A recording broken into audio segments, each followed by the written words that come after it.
Jenderal Hugeng dikenang sebagai polisi yang berani, jujur, dan memiliki integritas tinggi yang menjadi inspirasi bagi banyak orang, khususnya dalam institusi Polri di Indonesia. Tidak heran jika kemudian Gus Dur pernah menyebut ada 3 polisi jujur di negeri ini: polisi tidur, patung polisi, dan Jenderal Hugeng. Secara historis, Jenderal Hugeng dikenal sebagai pejabat polisi yang paling berani dan jujur di negara ini pada saat mayoritas pejabat pemerintah korup. Beliau terkenal karena tindakan dan upayanya yang terus-menerus dalam memberantas korupsi dan permainan kekuasaan dalam kepolisian, serta mendorong peradilan pidana yang setara. Kini, Hugeng menjadi sosok yang dirindukan di tengah isu korupsi yang merajalela, dengan nominal yang bisa memekakkan telinga. Jenderal Hugeng Imam Santoso lahir di Pekalongan, Jawa Tengah pada tanggal 14 Oktober 1911. Nama lahirnya adalah Imam Santoso.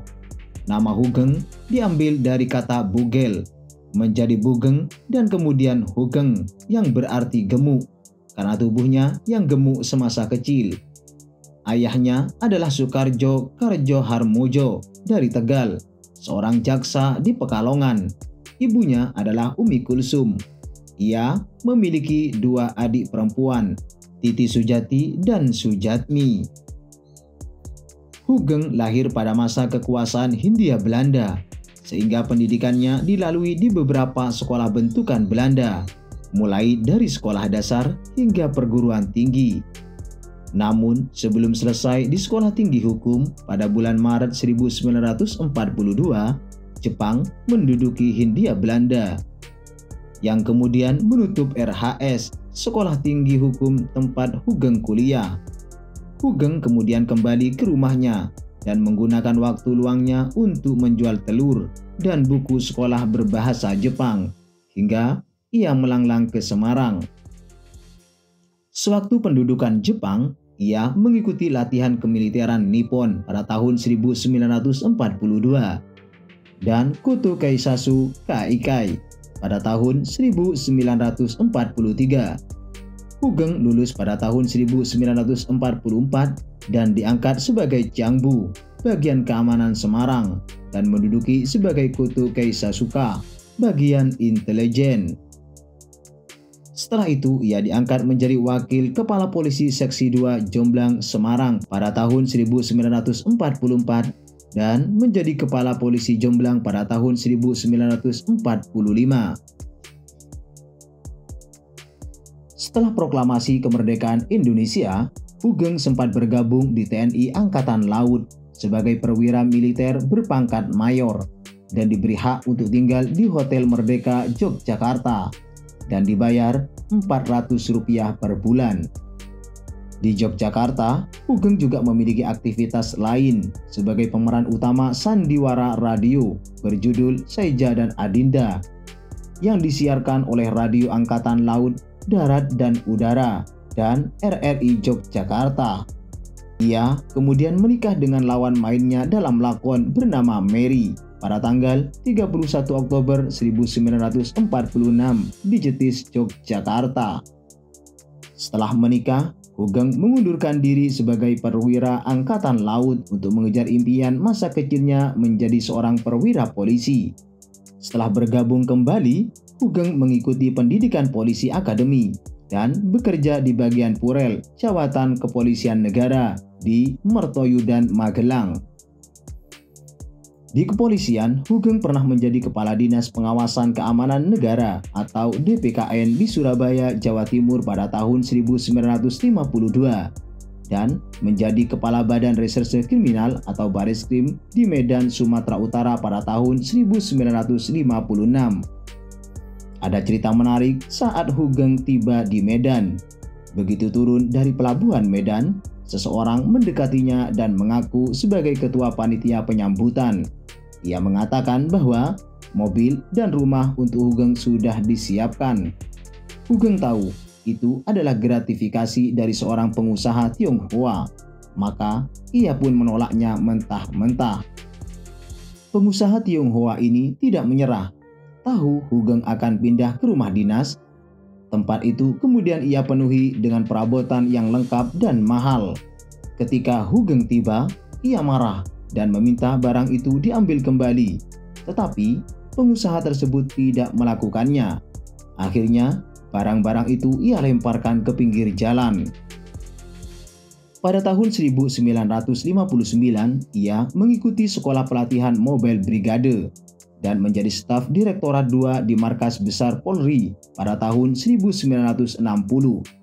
Hugeng kemudian diangkat menjadi Kepala Jawatan Imigrasi pada tahun 1961, kemudian menjadi Menteri Iuran Negara pada tahun 1965 dan Sekretaris Kabinet Inti pada tahun 1966 sampai 25 Juli 1966 sebelum akhirnya menjadi Kepala Polisi pada masa transisi di 15 Mei 1968.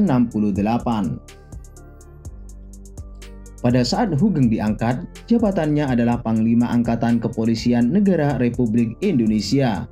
Dan pada tahun 1969, jabatan itu diubah menjadi Kapolri. Pada masa-masa inilah, kiprah Hugeng cukup menonjol. Ia merekomendasikan pemakaian helm dan menangani kasus-kasus besar, seperti sum kuning dan penyelundupan mobil mewah. Sebagai Kapolri, Jenderal Hugeng dikenal sebagai salah satu Kepala Kepolisian Negara Republik Indonesia atau Kapolri yang memiliki integritas tinggi dan berkomitmen kuat dalam menangani kasus-kasus besar. Ia memperoleh reputasi karena kejujurannya dan upayanya yang gigih dalam memberantas korupsi di Indonesia, terutama di tubuh kepolisian. Hugeng juga terkenal karena sikapnya yang sederhana dan tegas, menjadikannya sosok yang dihormati dan menjadi inspirasi bagi banyak orang, termasuk dalam dunia penegakan hukum di Indonesia.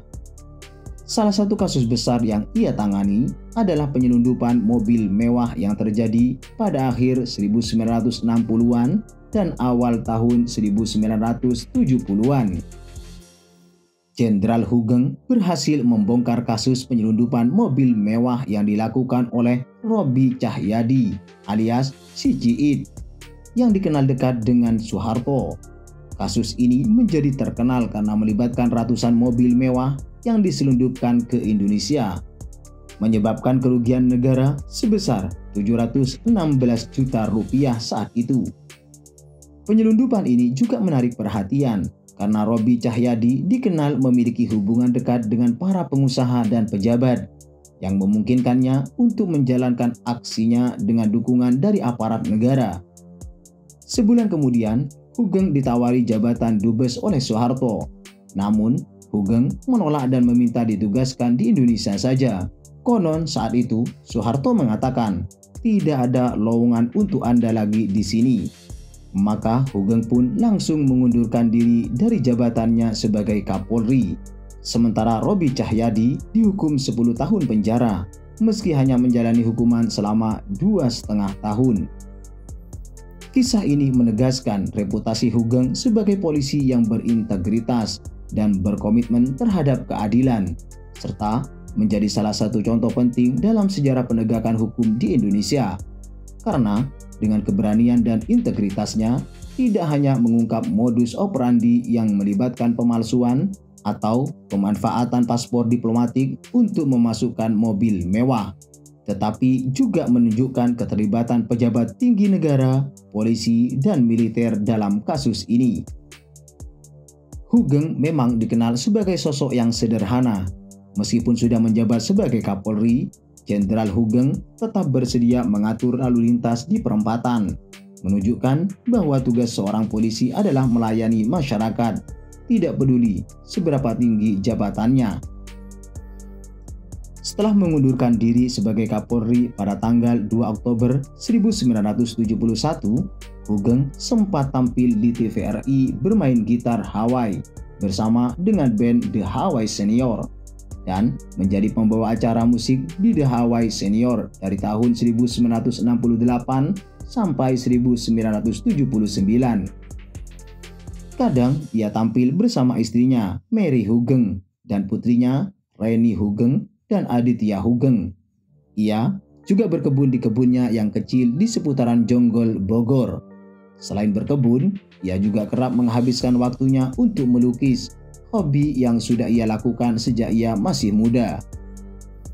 Jenderal Hugeng wafat di Jakarta pada tanggal 14 Juli 2004 dalam usia 82 tahun dan dimakamkan di Taman Pemakaman Bukan Umum atau TPBU Giritama, Kemang, Kabupaten Bogor, Jawa Barat.